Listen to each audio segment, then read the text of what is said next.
Actually play the part all within yourself.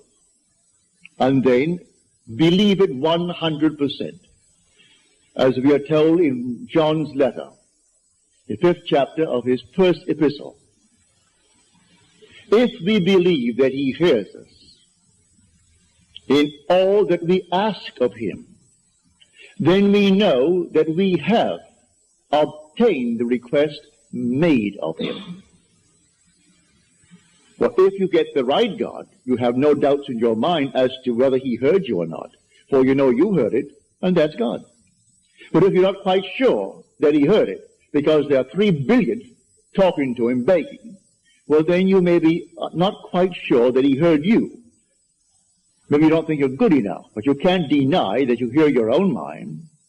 You hear your own inner conversation. You hear your own inner speech. Well, if you know that one is God, well, then you are sure he heard you.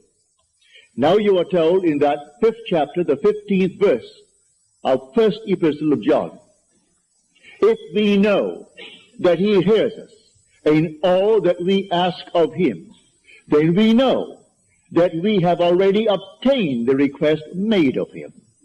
Well, all right.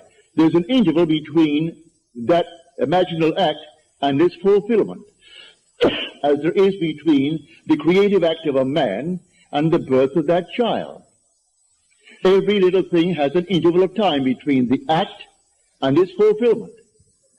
A horse will take 12 months.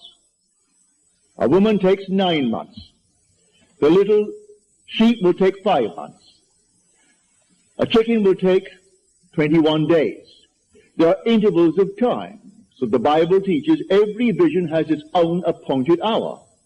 It ripens. It will flower.